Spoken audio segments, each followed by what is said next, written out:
파친코는 첫 시즌 8편의 에피소드 중 하나를 할애해 한 사건만 다뤘습니다. 그동안 20년대부터 80년대 후반까지 이야기를 교차해 보여주던 방식을 생각해보면 의외의 흐름이었습니다. 한수의 서사를 보여주기 위한 선택이기도 하지만 그보다 더 큰 방점을 찍은 부분은 역사적 사실입니다. 관동대지진은 참사입니다. 인간이 함부로 개입할 수 없는 재앙이라는 점에서 이를 누구의 탓으로 돌릴 수도 없는 일이죠. 하지만 당시 일본은 조선인들을 분노의 타깃으로 삼았고 그렇게 혼란한 틈을 타 수많은 조선인들이 희생양이 되어야 했습니다. 한수는 아버지와 함께 일본으로 이주했습니다. 나라를 빼앗긴 조선인들은 조국이나 일본이나 사는 것이 쉽지 않았죠. 아버지는 자존심까지 포기하며 야쿠자 밑에서 돈 관리를 해주며 살아가고 있었습니다.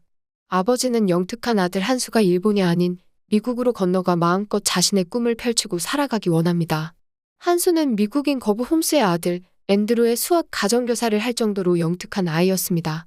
일본어만이 아니라 영어도 유창한 한수는 그렇게 꿈을 키워나가고 있었습니다. 앤드루 역시 자신이 예일대를 들어가기 위해서는 한수가 필요하다고 생각하고 있었습니다. 거부인 홈스 역시 한수가 뛰어난 존재임을 알고 있다는 것은 중요한 복선입니다. 이번 시즌에는 드러나지 않겠지만 한수의 성장에 홈스가 지대한 영향을 끼칠 수 있기 때문입니다. 문제는 한수 아버지가 사랑하는 여인을 위해 야쿠자 두목 유치에 돈에 손을 댔다는 겁니다. 한수 아버지는 사랑했지만 그저 이용만 당한 그는 죽을 위기에 처하고 말았죠. 이런 상황에 아들은 개입시키지 않기 위해 독하게 떼어놓지만 그렇다고 포기할 한수도 아니었습니다. 평판이 중요한 그 바닥에서 자신의 돈을 훔친 자에게 아무런 처벌도 하지 않으면 기강이 무너지고 맙니다. 한수는 자신이 돈을 갚을 동안 이를 대신하겠다며 미국행도 포기했습니다. 하지만 그 순간 땅은 흔들렸고 거대한 지진이 그들을 집어삼키고 말았습니다. 지진이 갑작스럽게 그들을 흔들고 피를 흘리고 쓰러진 아들을 향해 가던 아버지는 그만 기둥에 맞아 숨지고 말았습니다. 점심 먹을 시간에 시작된 지진은 한순간 거대 도시인 요코하마를 지옥으로 바꿔버렸습니다. 제작진은 연도 표기에 이어 이번에는 시간대별로 그날을 정리하는 방식으로 이 모든 것이 역사적 사실임을 밝히고 있었습니다. 흙먼지를 뒤집어쓰고 넋이 나간 한수를 높은 곳으로 피신시킨 이는 야쿠자 두목 루치였죠. 이미 벌어진 일은 어쩔 수 없음을 깨달아야 하지만 한순간 아버지를 잃은 한수에게는 받아들일 수 없었습니다. 그런 한수에게 오늘 사랑하는 사람을 잃은 것은 너 하나가 아니라는 말로 위로하는 유치는 그에게 큰 힘으로 다가왔습니다. 한수는 미국으로 함께 떠나기 위해 홈스 부인과 앤드루를 데리고 항구로 향하다 여진으로 중간에 헤어지고 맙니다. 여진으로 인해 다시 쓰러진 한수는 가족을 찾으러 떠난 유치와 운명처럼 다시 만났습니다. 가족을 찾아 하염없이 걷던 그들은 잠시 차를 마시던 곳에서 교도소에서 범죄자들이 탈출했다는 이야기를 듣게 되죠. 이 과정에서 그 유명한 유언비어가 등장합니다. 조선인들이 우물에 독을 탔다는 말에 루치는 거짓말 퍼뜨리지 말라고 하지만 분위기가 이상하게 흘러가고 있음을 감지했습니다.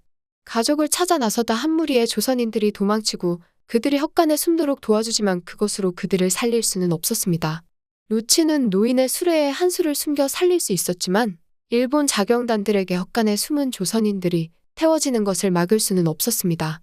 이 잔인한 학살에 어린 한수는 기겁할 수밖에 없었습니다. 관동대지진이 남긴 한수의 얼굴 흉터와 한쪽 다리를 저는 것은 외형적 상처지만 한수의 정신세계를 지배한 것은 그날 벌어진 조선인들에 대한 학살이었습니다. 하염없이 걷던 한수는 항구로 향하던 홈스 부인과 아들의 시체를 발견합니다. 그리고 과외하며 봤던 홈스 부인의 시계를 보며 오열하던 한수의 이 행동은 후에 그의 성공에 중요한 역할을 할 수밖에 없어 보입니다.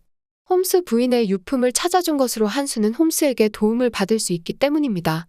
이를 통해 한수가 성공하는 이유로 작동할 수 있다는 점에서 이 시계는 중요하죠? 한수가 선자에게 시계를 선물한 것 역시 이런 이유라고 볼 수밖에 없습니다. 한수에게 시계는 그렇게 큰 의미로 작동하고 있었습니다. 루치는 마침내 가족과 재회했습니다. 아내와 아들, 딸 모두 지진 피해에서 살아났다는 사실 하나만으로도 다행이었습니다.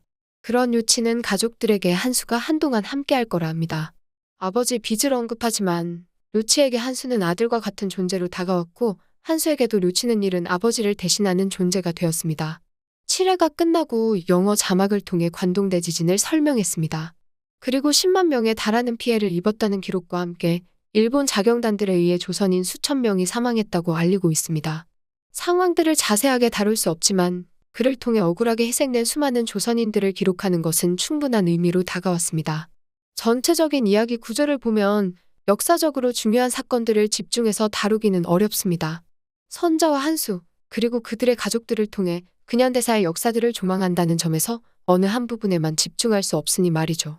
그럼에도 한수 서사의 시작을 관동대지진으로 삼았다는 것은 파친코가 얼마나 한국의 근현대사를 제대로 보여주기 위해 노력했는지 알 수 있게 합니다. 한수라는 인물이 어떻게 성장하고 왜 그렇게 독한 존재가 될 수밖에 없는지 구축하는 과정에서 이 엄청난 사건은 중요하게 작동합니다. 단순히 극중 한수의 이야기만으로 이 사건을 활용하지 않은 제작진은 당시 조선인들이 얼마나 참혹한 죽음을 맞을 수밖에 없었는지 두 개의 상황으로 설명했습니다. 말도 안 되는 거짓말들이 지진으로 당황한 이들에게 급격하게 퍼지고 이를 믿는 과정을 통해 당시 그들이 어떤 상황이었는지 설명합니다. 헛간이 불타는 과정은 자경단이 된 그들이 화풀이를 어떤 식으로 했는지 수많은 사례 중 하나를 직접적으로 보여줬습니다. 관동대지진은 일본이 만주국을 침입하고 독일과 이탈리아와 손잡고 미국을 적으로 돌리는 시작이기도 합니다. 그런 점에서 관동대지진은 역사적으로도 중요합니다. 모든 일본인들이 조선인을 학살한 것은 아닙니다. 야쿠자와 일을 할 수밖에 없었던 조선인들을 그들이 많이 구했다는 것은 역사적 사실이기도 합니다. 필요에 의한 것이기도 하겠지만 모두가 악마는 아니었다는 것도 잊어서는 안 될 역사입니다. 관동 대학살을 부정하고 사망자마저 축소한 일본의 행태는 절대 용서받을 수 없습니다. 역사를 왜곡하고 여전히 자신들의 잘못을 부정하는 그들을 용서할 필요도 없습니다. 다만 과거나 지금이나 모든 일본인들이 그렇지는 않다는 것은 분명할 겁니다. 7회 제작진은 기존 방식과 달리 과거 TV 화면 사이즈를 고수했습니다. 이 기술적 변화는 이번 회에서 다루는 이야기가 진실임을 보여주기 위함입니다. 과거 화면 사이즈를 통해 마치 다큐멘터리처럼 설명하는 방식은 당시 벌어진 참혹한 현실을 고발하기 위한 기술적 선택이라는 점에서 제작진의 노력이 감사할 뿐입니다. 미국 드라마나 영화에서 자주 다루듯 진실을 정의하기 위해 마지막에 문자로 사실을 적시하는 방식 역시 서구인들에게 역사적 사실을 제대로 보여주기 위함이라는 점에서 이번 회차의 의미를 다시 생각하게 합니다. 너무 끔찍해 관동 대학살 사진이나 내용을 세세하게 다루기 힘들 정도입니다. 드라마에서도 그 내용을 자세하게 다루지 못한 것은 그 자체가 심각한 트라우마를 안겨주기 때문이기도 합니다. 역사는 기록하고 있는 그 끔찍한 과거를 일본 정부는 여전히 인정하지 않고 있음을 드라마는 마지막 장면의 문구로 각인시켰습니다. 마지막 8회는 선자와 이삭의 이야기, 그리고 다시 솔로몬의 변화들을 다룹니다. 그렇게 마무리된다는 것은 이후 이야기가 어떻게 흘러갈지 알 수 있게 하죠. 어쩌면 한수의 일본인 아내는 야쿠자 류치의 딸일 수도 있습니다. 물론 요치와 함께 일을 하며 사업상 이유로 다른 이와 결혼할 수도 있지만 말이죠. 홈스 아내 유품은 앞서 언급했듯 중요한 의미로 한수가 성장하는 데 큰 역할을 할 것으로 보입니다. 엄청난 부호인 홈스가 가족의 유품을 돌려준 똑똑한 한수에게 뭔가를 해줬을 가능성이 높으니 말이죠. 시즌 2는 본격적으로 젊은 선자와 한수의 이야기에 집중될 것으로 보입니다. 일본의 패망과 한국전쟁으로 이어지는 과정들을 이들은 어떻게 버텨내고 살아냈는지 벌써부터 기대됩니다. 그 과정에서 절대 빼놓을 수 없는 역사적 사실 역시 언급될 수밖에 없다는 점에서 파친코는 일본이 그토록 부정하는 역사 바로잡기에 살아있는 교과서 같은 역할을 해주고 있습니다. 위대한 이야기는 이제 시작되었을 뿐입니다. 선자와 한수의 서사가 담아내는 근현대사가 과연 어떤 식으로 펼쳐질지 벌써부터 다음 시즌이 궁금하기만 합니다.